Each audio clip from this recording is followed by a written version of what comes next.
वालेकुम। उम्मीद है आप सब खैरियत से होंगे। अच्छा, हमारे पास ना काफ़ी स्टूडेंट्स आते हैं लैट की प्रिपरेशन के लिए। तो मोस्टली जो स्टूडेंट होते हैं वो इंटर के बाद आते हैं, सेकेंड ईयर के बाद आते हैं, क्योंकि ये 3 महीने बाद टेस्ट होता है। साल में 3 बार ये टेस्ट होता है, कभी कभी 5 बार भी हो जाता है, 4 बार भी हो जाता है। तो जो 3 बार है ये फिक्स होता है। तो 4 बार कभी हो जाता है, कभी ये 5 बार भी हो जाता है। तो मोस्टली जो अनाउंस किया जाता है वो 3 बार ऑफिशियल अनाउंस किया जाता है। लेकिन कभी कभी अगर टाइम ज़्यादा रह रहा हो तो ये 2 महीने बाद भी हो जाता है, 1.5 महीने बाद भी हो जाता है। तो इस तरह मिला हम लोग के कभी 5 बार हो जाता है, कभी 4 बार, मोस्टली 3 बार एक्सपेक्टेड होता है। 3 बार तो लाजमी होता है ना साल में। तो इसके लिए जो स्टूडेंट्स आते हैं वो मैक्सिमम इंटर के बाद के आते हैं। और ग्रेजुएशन वाले स्टूडेंट्स भी हमारे पास आते हैं जिन्हें लॉ का शौक लगा होता है। और कुछ स्टूडेंट्स ऐसे होते हैं कि जो इंटर के बाद आते हैं, सेकेंड ईयर के रिजल्ट के बाद आते हैं। कुछ स्टूडेंट ऐसे होते हैं जो ज़्यादा कॉन्शियस होते हैं, एक्स्ट्रा ऑर्डिनरी कॉन्शियस होते हैं। वो स्टूडेंट्स जो होते हैं वो फर्स्ट ईयर के बाद ही आ जाते हैं। जैसे फर्स्ट ईयर के एग्जाम होते हैं फ़ौरन वो लैट क्लियर करते हैं, क्योंकि हमारे पाकिस्तान में कुछ ऐसे अच्छे इंस्टीट्यूट भी हैं, जिस तरह कायद-ए-आज़म यूनिवर्सिटी है, आपकी इस्लामिक इंटरनेशनल यूनिवर्सिटी है। ये आपको फर्स्ट ईयर के मार्क्स की बेस पे एडमिशन देकर ग्रांट कर रहे होते हैं। तो ये कुछ यूनिवर्सिटीज़ ऐसी हैं जो आपको फर्स्ट ईयर की बेस पे एडमिशन ग्रांट कर रही होती हैं। तो इनके लिए फिर आपको लैट क्लियर करना पड़ता है। तो ऐसी यूनिवर्सिटीज़ के लिए आप लैट क्लियर करते हैं और आप फौरन, जैसे अभी आपका इंटर का रिजल्ट आना है और पहले ही लोगों के एडमिशन वहाँ पे हो चुके हैं। तो ये चीज़ें जो होती हैं कि आपने उससे पहले ही, एक टाइम से पहले ही आपने हर चीज़ मैनेज की होती है। एक्स्ट्रा ऑर्डिनरी स्टूडेंट होते हैं, या ऐसा कह लें कि ज़्यादा ही कॉन्शियस या हसास किस्म की तबीयत के जो स्टूडेंट होते हैं, जिन्हें अपने कैरियर का बहुत ज़्यादा ध्यान होता है कि यार अगर थोड़ी सी भी मिस्टेक होगी तो चीज़ें इधर उधर हो जाएंगी, और वो अपनी डॉक्यूमेंटेशन जो होती है यूनिवर्सिटी के हिसाब से वो क्लियर रखते हैं।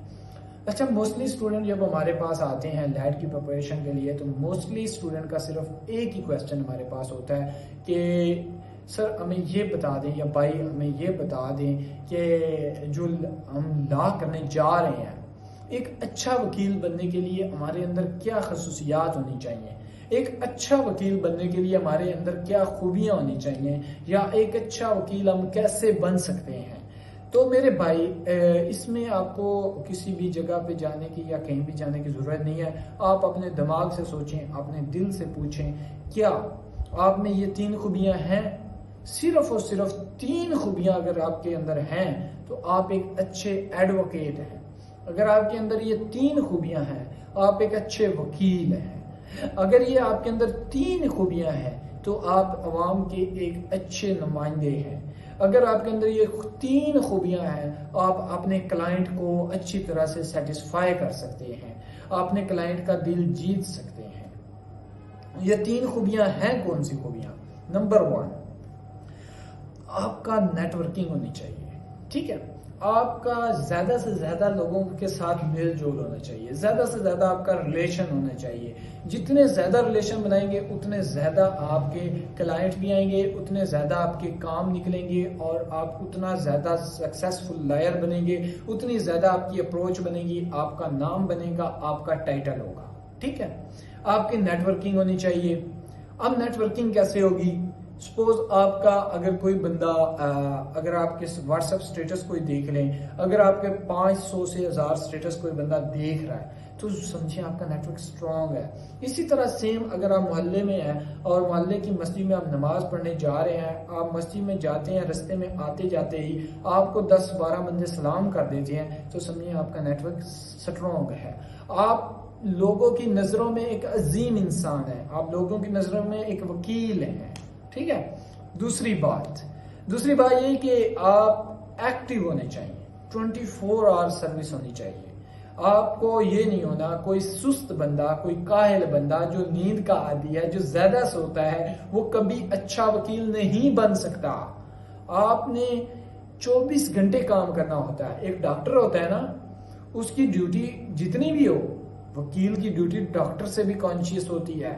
डॉक्टर, आप हॉस्पिटल में जाएंगे ना रात के 12 बजे भी, उसकी इमरजेंसी वार्ड में ड्यूटी लगी होगी, आप इमरजेंसी में जाएंगे, वहां पे आपको डॉक्टर मिल जाएगा। रात के 2 बजे चाहे 1 बजे चाहे, जिस वक्त मर्जी जाए, दिन के 24 घंटों में जब भी जाए डॉक्टर के पास, वो आपको मिलेगा।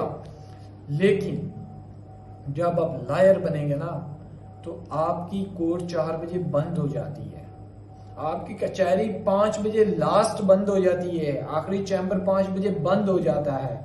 उसके बाद आपके क्लाइंट ने आपसे कॉल करनी है और आपका क्लाइंट परेशान है और उसको सेटिस्फाई करना है। आपने ये नहीं कहना कि रात के 12 बजे अगर आपके क्लाइंट की आपको कॉल आई है कि यार सर ये मसला बन गया, बंदा लेके चले गए हैं पुलिस वाले, थाने में बंदा पड़ा है, आप कहते हैं यार छोड़ो यार तो मैं सोया पड़ा हूँ, सुबह मैं आऊंगा।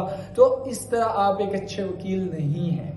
आप एक अच्छे वकील बनना चाहते हैं तो आपको चाहिए आप फौरन उठें, फौरन थाने में जाएं और उस थानेदार को या थाने वाले को बोलें कि मैं इसका बड़ा भाई या मैं इसका नुमाइंदा बैठा हुआ हूं, इसको कुछ भी हुआ तो मेरे से अच्छा नहीं होगा। ठीक है, तो आपकी 24 आवर सर्विस होनी चाहिए। आपको जब भी कोई क्लाइंट आपको कॉल करे, कोई पर्सन आपको कॉल करे, कोई पर्सन आपको बुलाए, कोई पर्सन आपसे कोई बात पूछे, तो आपका इनकार नहीं होना चाहिए। आपका इनकार बिल्कुल भी नहीं होना चाहिए। आप उसके लिए 24 घंटे अवेलेबल होने चाहिए।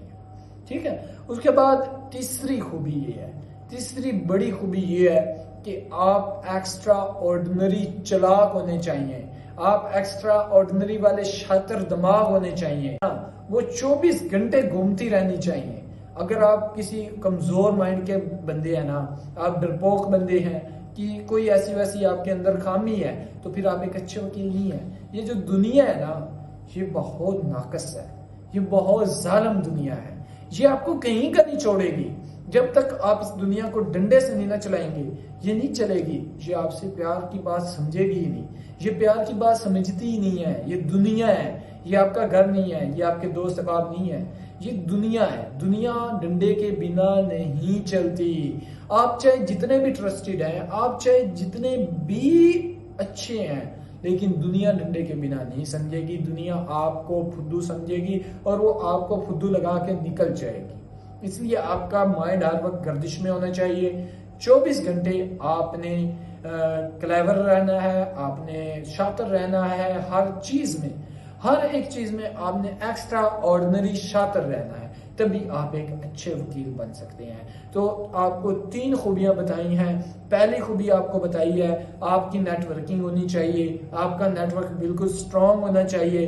दूसरी खूबी आपको बताई है 24 घंटे 24 आवर सर्विस होनी चाहिए। आप में सुस्ती, काहली ऐसी कोई चीज नहीं पाई जानी चाहिए। नींद का कोई गलबा नहीं है। जो ओरिजिनल एडवोकेट हैं, या आप यूं कह लें कि जो सक्सेसफुल एडवोकेट हैं, वो आपको बजाय तो गाड़ियों में नजर आ रहे होते हैं, मर्सिडीज और कई तरह की गाड़ियों में नजर आ रहे होते हैं, विगो वगैरह ये वो, लेकिन एक्चुअल में जो उनकी पर्सनल लाइफ होती है वो लाइफ नहीं होती है। एक प्रोफेशनल बंदे की कोई पर्सनल लाइफ नहीं होती। प्रोफेशनल बंदा जो होता है वो पब्लिक सर्वेंट होता है, और एक प्रोफेशनल लायर जो होता है वो भी एक पब्लिक सर्वेंट होता है, और उसकी अपनी कोई लाइफ नहीं होती, उसकी अपनी कोई डिमांड्स नहीं होती। वो लोगों के मसले सुलझाता है, वो लोगों की ख्वाहिशात के मुताबिक उनके मसाइल का हल करता है, वो लोगों की बातों को सुनता है, उनके दुखों का दर्द, उनके दर्द का मरहम बनता है। ठीक है, तो एक अच्छा वकील जो होता है वो अपनी चीजें अपने नफ्स को मार देता है। वो अपनी जात से ज्यादा अपने क्लाइंट से प्यार करता है, अपने लोगों से प्यार करता है, अपनी आवाम से प्यार करता है। ठीक है, तो ये 3 खूबियां आप में होनी चाहिए। और तीसरी खूबी थी कि आप एक्स्ट्राऑर्डिनरी क्लेवरनेस होनी चाहिए। मतलब क्लेवरनेस इसलिए बोले है कि आप फुल आपकी सुइयां जो है ना वो हर वक्त 24 घंटे गर्दिश में होनी चाहिए। इसी के साथ मुझे दीजिए इजाजत। अल्लाह हाफिज।